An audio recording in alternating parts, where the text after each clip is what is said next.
In 1974, farmers digging a well near the Chinese city of Xi'an struck pieces of fired clay.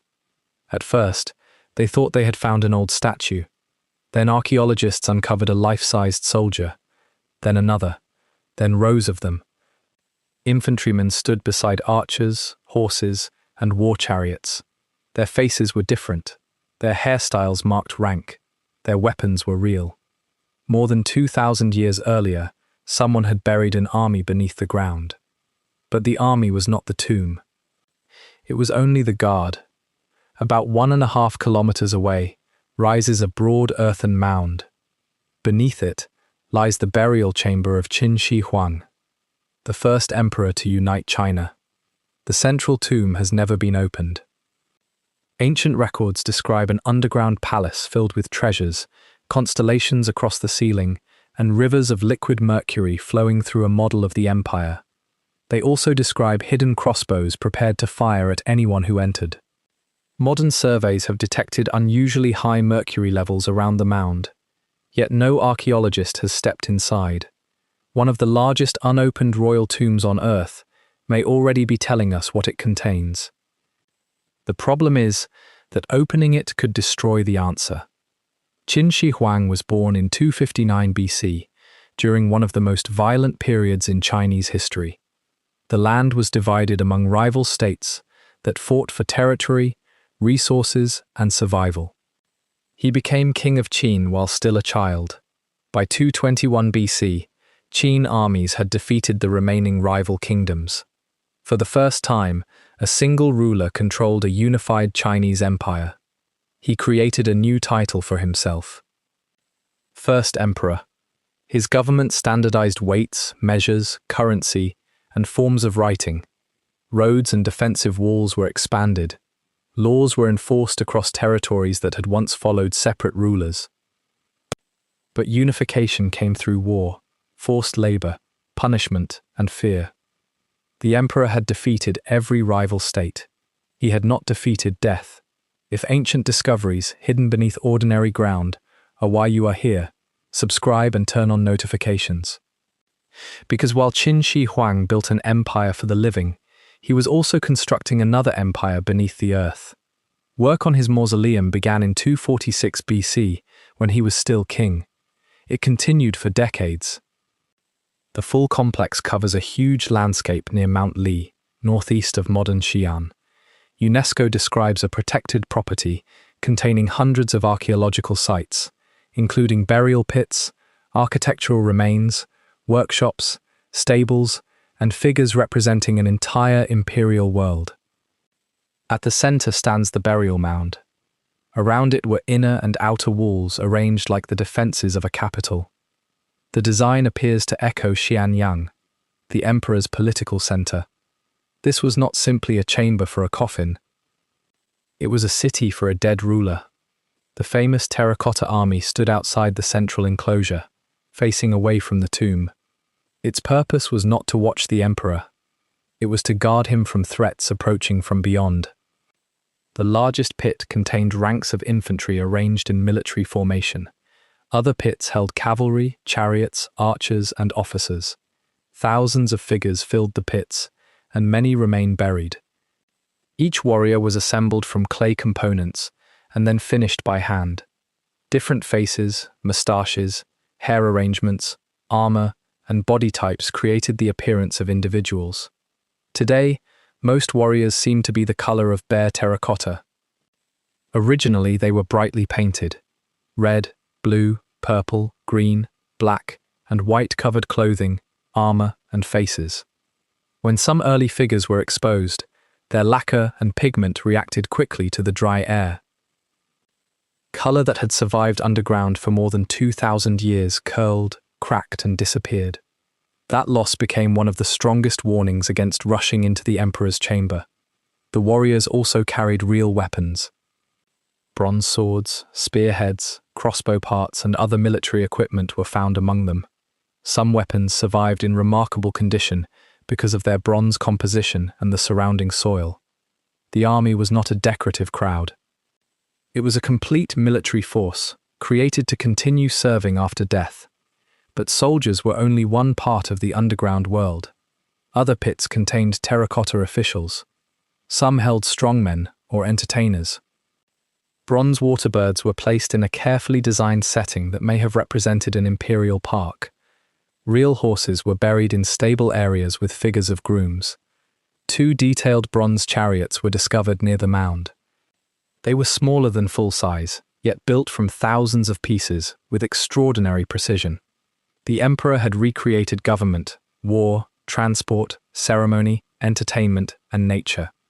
Almost everything required by a living court was provided in another form beneath the ground.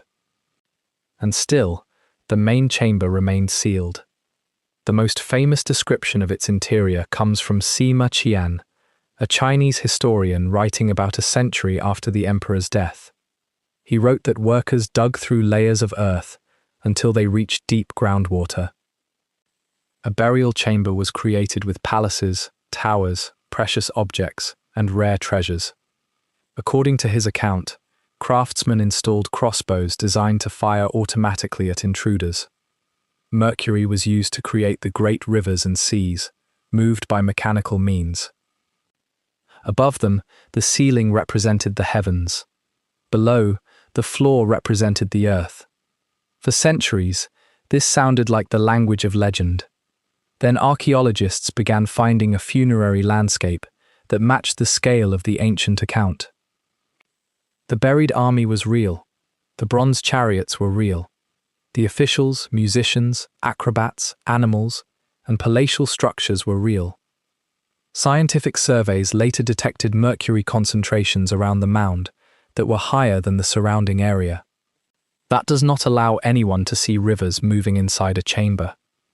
It does not prove that every detail written by Sima Qian is exact, but it makes the mercury story much harder to dismiss.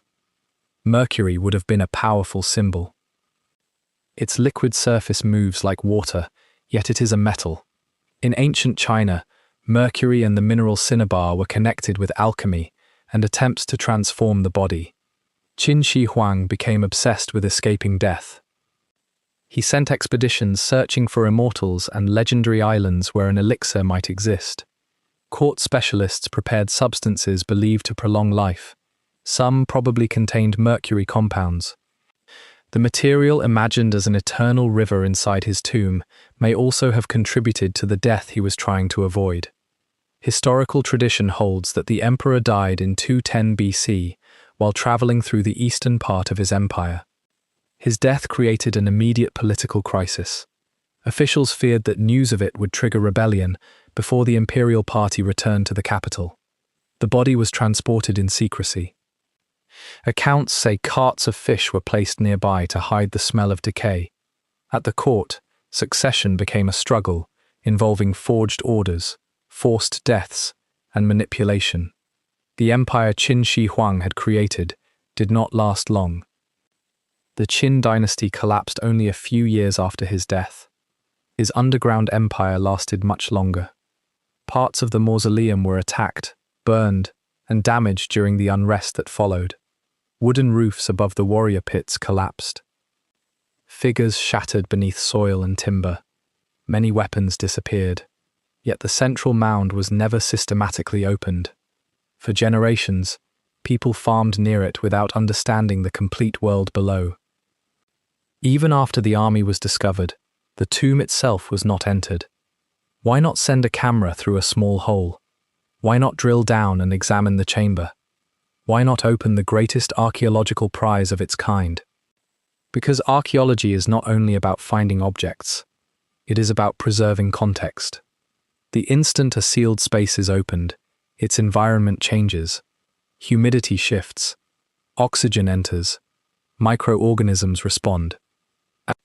Wood, silk, lacquer, paint, bamboo texts, and other organic materials can begin to decay before conservation teams understand what they are seeing. The terracotta army provided a visible warning. Its colors survived underground, then vanished after exposure. Inside the central tomb, the problem could be far greater. The chamber may contain painted walls, wooden architecture, fabrics, documents, or materials never before preserved from the Qin court. No one knows their condition. No one knows the exact atmosphere inside. And if large quantities of mercury are present, opening a route could create an additional health and conservation danger. Archaeologists can excavate a site only once. A rush decision cannot be reversed. This is where the dramatic stories need to slow down. There is no proof that ancient crossbows are still loaded and capable of firing today. Wooden mechanisms, bowstrings, and other organic parts normally decay. The traps come from an ancient historical account, not from direct observation inside the chamber. There is also no photograph of shining mercury rivers. High mercury measurements around the mound support the possibility of a major mercury deposit, but they do not show its exact shape, and no one can honestly list the treasures inside a room that has never been entered. What is confirmed is already extraordinary. The mound is real. The underground palace has been located through surveys. The surrounding complex mirrors the organization of an imperial capital. Hundreds of associated sites stretch across the landscape. Thousands of soldiers guard its eastern side, and the emperor's central chamber remains sealed more than 22 centuries after his burial. Modern technology is slowly changing how that chamber can be studied. Remote sensing, electrical measurements, ground surveys, and other non-invasive methods allow researchers to examine parts of the structure without breaking through its walls. Digital reconstruction can combine old records with new archaeological evidence. Better conservation techniques may eventually make an excavation safer, but the question is no longer whether we are curious enough to enter. It is whether we are prepared to protect whatever waits inside.